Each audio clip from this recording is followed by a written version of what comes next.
اعوذ باللہ من الشیطان الرجیم بسم اللہ الرحمن الرحیم رب اشرح لی صدری ویسر لی امری واحلل عقدۃ من لسانی یفقہوا قولی۔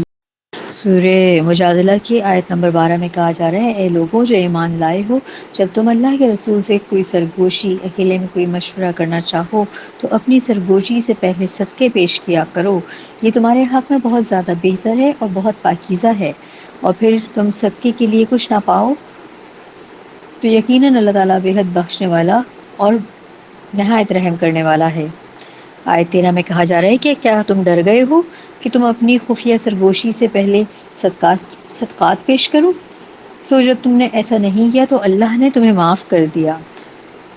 تو تم نماز قائم کرو اور زکوٰۃ دیتے رہو اور اللہ اور اس کے رسول صلی اللہ علیہ وسلم کی اطاعت کرو، اور جو کچھ بھی تم کر رہے ہو یا کرتے ہو اللہ تعالیٰ اس سے پوری طرح باخبر ہے۔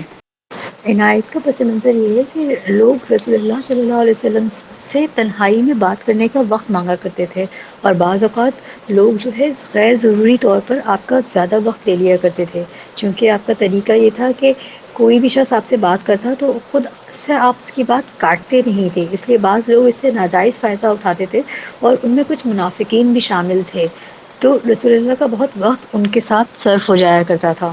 تو اس آیت نے حکم دیا کہ جو کوئی بھی شخص آپ سے تنہائی میں بات کرنا چاہتا ہے تو اس سے پہلے کچھ غریبوں کو صدقہ خیرات کر کر آئے۔ البتہ ساتھ ہی یہ بھی فرما دیا گیا تھا کہ اگر کسی کے پاس صدقہ کرنے کی استطاعت نہ ہو تو وہ اس حکم سے مستثنا ہے، یعنی اس کے اوپر یہ حکم لاگو نہیں ہوتا۔ حضرت علی رضی اللہ عنہ سے منقول ہے کہ انہوں نے حضرت صلی اللہ علیہ وسلم سے کچھ تنہائی کا وقت لیا تو 1 دینار کا صدقہ کیا تھا۔ اس کی ایک مصلحت یہ تھی کہ جو لوگ بھی آپ کے ساتھ تنہائی میں آپ کا وقت لیں، انہیں واقعی ضرورت ہو تو وہ آپ کا وقت لیں۔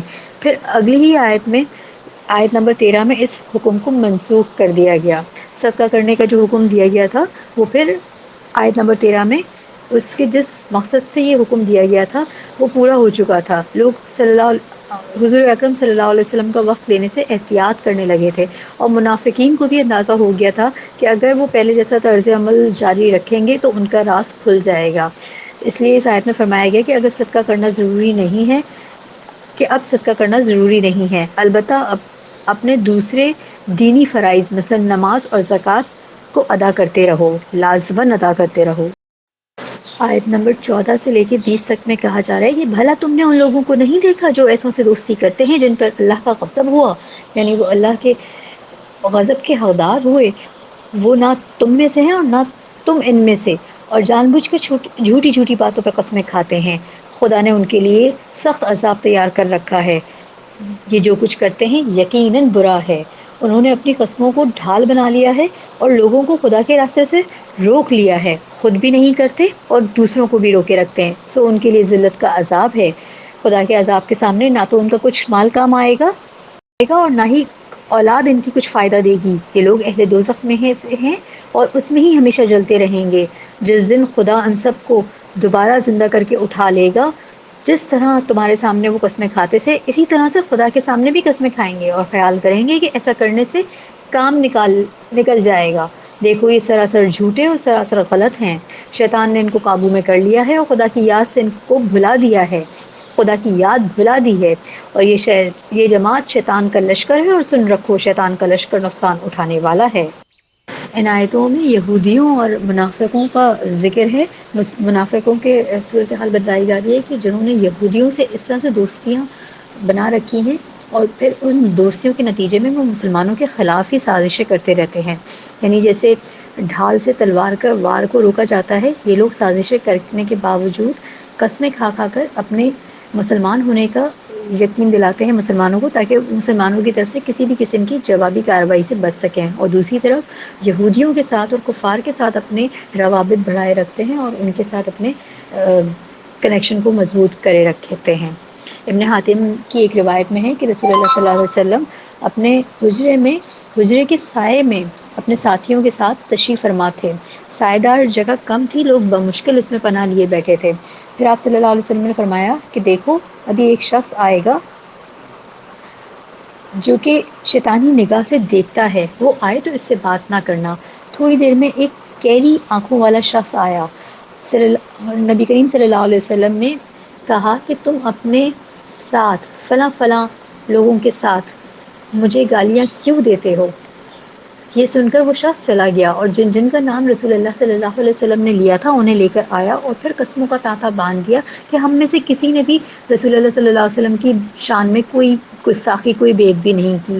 اس پہ یہ آیت اتری کہ یہ جھوٹے ہیں اور یہی حال مشرکوں کا بھی اللہ کے دربار میں ہوگا کہ قسمیں کھاتے جاتے ہیں اور کہتے ہیں کہ ہمیں اللہ کی قسم جو ہمارا رب ہے کہ ہم نے شرک نہیں کیا.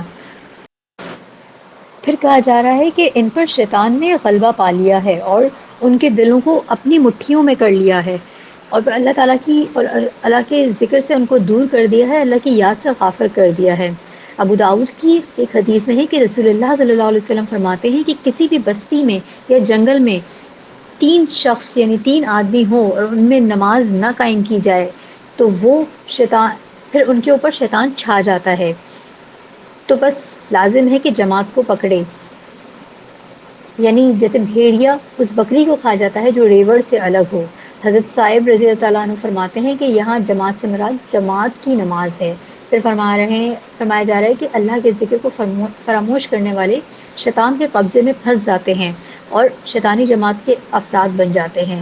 پھر یہ شیطان کا یہ لشکر یقیناً نافرمان، نامراد اور جہنم میں جلتا رہے گا. آیت 21 اور 22 میں کہا جا رہا ہے کہ اللہ تعالیٰ نے لکھ دیا ہے کہ میں اور میرے رسول ہی غالب رہیں گے.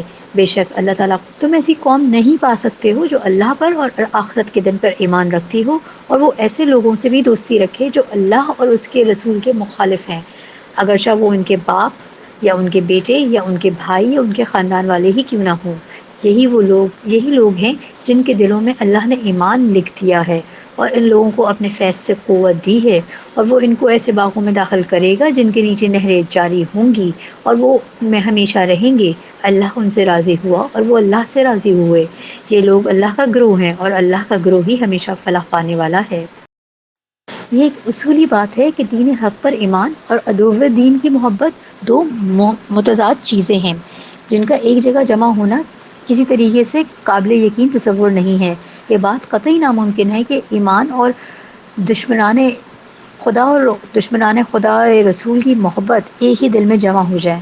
جیسے بالکل ایک آدمی کے دل میں اپنی ذات کی محبت اور پھر اپنے دشمن سے محبت ایک وقت میں جمع نہیں ہو سکتی، اسی طرح سے کسی اسلام لانے والے شخص یعنی مسلمان اور اللہ کے پیغمبر اور اللہ کے پیغمبر کو ماننے والوں اور پھر اللہ کے نبی سے دعوت رکھنے والے دشمنی رکھنے والوں کی محبت کسی ایک شخص کے دل میں دونوں کے لیے ایک وقت محبت قائم نہیں ہو سکتی. لہٰذا کوئی اگر ایسا وعدہ کرتا ہے، دعویٰ کرتا ہے یا ایسی روش پہ تم دیکھتے ہو تو اس غلط فہمی میں نہ رہو کہ وہ جو ہے اپنی اس روش پہ قائم ہو کر راہ راست پر ہو سکتا ہے. اور ایسے لوگوں اور وہ لوگ جنہوں نے اسلام اور مخالفین اسلام سے بیک وقت رشتہ قائم کر رکھا ہے وہ خود بھی اپنی پوزیشن پہ اچھی طرح سے غور کر لیں کہ واقعی وہ مسلمان ہیں یا منافق ہیں اور کیا ہونا چاہتے ہیں، مومن بن کر رہنا چاہتے ہیں یا منافق رہنا چاہتے ہیں. ان کے اندر جو کچھ بھی ہے وہ اپنے اندر جو احساس رکھتے ہیں اس کو ڈکلیئرڈ کر لیں. اور اخلاقی حیثیت سے منافقت انسان کے ذلیل ترین رویوں میں سے ایک رویہ ہے. بیک وقت 2 کشتیوں میں سوار ہونے کی کوشش چھوڑ دینی چاہیے. ایمان تو ان سے 2 ٹوک فیصلہ چاہتا ہے. مومن رہنا چاہتے ہیں تو اس پر رشتے اور ایسے رشتوں کو قربان کرنا ہوگا جو اسلام کے ساتھ دشمنی رکھتے ہیں. تاریخ میں مسلمانوں کی ایسی بے شمار مثالیں ملتی ہیں جنہوں نے اپنے ایمان کے لیے، اپنے اسلام کے لیے اور اسلام سے اور رسول اللہ سے اور رسول کے صحابہ کے ساتھ محبت سے اپنے رشتہ داروں کو قربان کیا ہے. مکہ سے جو صحابہ کرام رضی اللہ عنہم ہجرت کر مدینے آئے تھے وہ صرف اللہ اور اس کے دین کی خاطر خود کو اپنے قبیلے اور اپنے قریب ترین رشتہ داروں سے سب کچھ چھوڑ چھاڑ کر آئے تھے. اور پھر سب سے پہلا جو غزوہ ہوا تھا غزوہ بدر، اس میں اپنے قبیلے اور اپنے قریب ترین رشتہ داروں سے لڑ گئے تھے۔ حضرت ابو عبیدہ نے اپنے باپ عبداللہ بن جرح کو قتل کیا تھا۔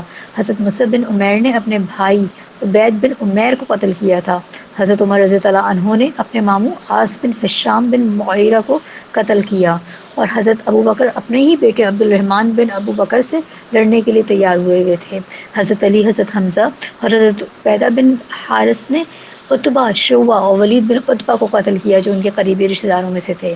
اسی طرح سے پھر اسیران بدر میں جب لوگ قید ہو کر آئے تھے تو حضرت عمر رضی اللہ عنہ نے کہا تھا کہ ہم سب کو ان کو قتل کر دینا چاہیے، اور ہم سب میں سے ایک اپنے ہی رشتہ دار کو قتل کرے۔